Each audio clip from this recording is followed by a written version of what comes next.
Thank you very much. We'll now move to questioning. I want to start, Chairman Solo, Commissioner Maffei.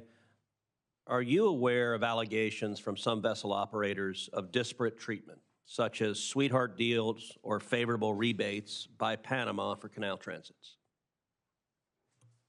Thank you for the question, Mr. Chairman. We have become aware through some complaints by cruise lines that said that they were not getting a refund of their canal tolls. When we looked into this, we found a Panamanian Executive Order, Decree 73, that specifically says that if a cruise line would stop at a certain port, that they could be refunded 100% of the fees.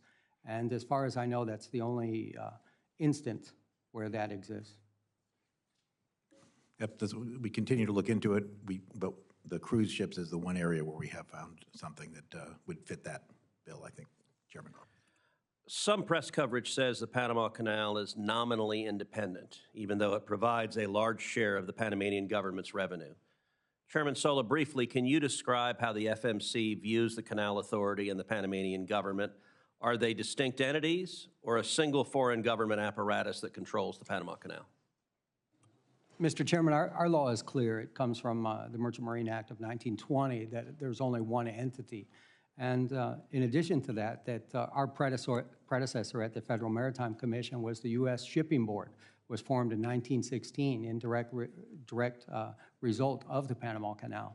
The very first chairman of that was George Washington Goethals, which was the very first administrator of the canal. So we look at it as one entity. Yeah, I might just add, Mr. Chairman. Sure. It's sort of like the Georgia Ports Authority and the state of Georgia. The Georgia Ports Authority is clearly independent. It can do its own bonds. It's got independent governance. But ultimately, Georgia is responsible for it, the state of Georgia. Right.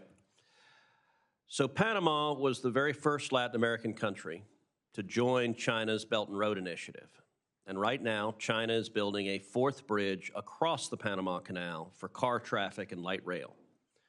Chairman Solo, why should Chinese construction of a bridge near Panama City concern the United States? Mr. Chairman, we all saw the tragedy that happened here in the Francis Scott Key Bridge incident and the devastation that had happened to Baltimore. We also saw recently what happened in the Suez Canal, where we had a ship get stuck in there. It's not only the construction of the bridge, but it's a removal of a bridge, as I understand it, called the Bridge of the Americas. It was built in 1961, and that would paralyze cargo traffic in and out of the canal. Panama also recently renewed the concessions for 2 container ports to a Chinese company, Hutchison Ports PPC. Of course, Chinese companies are controlled by the Communist Party. How does China use control of those ports for economic gain? Mr. Chairman, I am a regulator, a competition regulator, and the Chinese ports that you're referring to, let me put them into scope. The one on the Pacific, the Port of Balboa, is roughly the same size as the Port of Houston. They do about 4 million containers a year. They have about 28 gantry cranes. The one on the Atlantic is the same as my hometown of Miami. They do about 1 million containers. So where Roger Gunther in the Port of Houston generates about $1 billion a year, and Heidi Webb in Miami does about 200 million, the Panama Ports Company paid zero for 20 years on that concession. So it's really hard to compete against zero. So I think that's our concern, our economic concern that we would have. Commissioner Maffei, anything to add on that? Yeah, I mean, I do too also think it is important. I would point out that you don't have to stop at either port. It's not like these 2 ports control the entrance to the canal. That is the Canal Authority that does control that. However, I think it's of concern. I would also point out that the Panamanian government thinks it's of concern too, because they're conducting their own audit of those particular deals. But we remain very interested as well. So, Professor Kantorovich, I want to turn to the treaty. So President Trump has made important arguments, both that Chinese control over canal infrastructure and exorbitant fees charged for canal transits are violations of the Neutrality Treaty. I want to highlight 3 specific provisions that you mentioned in your opening statement.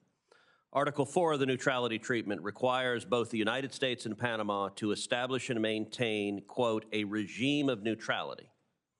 Article 5 limits any foreign control by providing, quote, only the Republic of Panama shall operate the canal and maintain military forces, defense sites, and military installations within its national territory. And finally, Article 3.1c requires that, quote, tolls and other charges be just, reasonable, equitable, and consistent with the principles of international law. In your opinion, as an expert in international law, could the facts discussed here be considered violations of the neutrality treaty in force right now between the United States and Panama?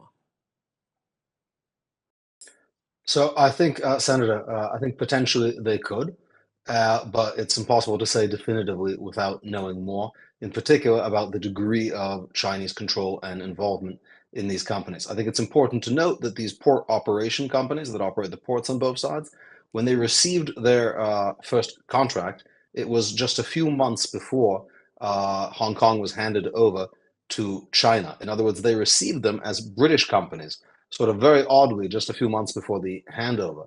Now, of course, since then, Hong Kong has been incorporated into China, has been placed under a special national security regime, and the independence of those companies has been greatly abridged. To say nothing of state-owned companies involved elsewhere in the canal area, which raise significantly greater questions. Additionally, I should point out that the understandings between President Carter and Panamanian leader Herrera, which were attached to the treaty and form part of the treaty, provide that the United States can, quote, defend the canal against any threat to the regime of neutrality. And I understand that as providing some degree of preemptive authority to intervene. One need not wait until the canal is actually closed by some act of sabotage or aggression, which, as we heard from the testimony, would be devastating to the United States. But there is some incipient ability to address potential violations. And your final point there leads to my last question, which is if the United States determines that Panama is in violation of the treaty, what is the range of remedies the United States would have for that treaty violation? So I think it may be shocking to people to hear today, but when one goes over the ratification history and the debates and discussions in this body over this treaty, it was clear that the treaty was understood as giving both sides separately the right to resort to use armed force to enforce the provisions of the treaty.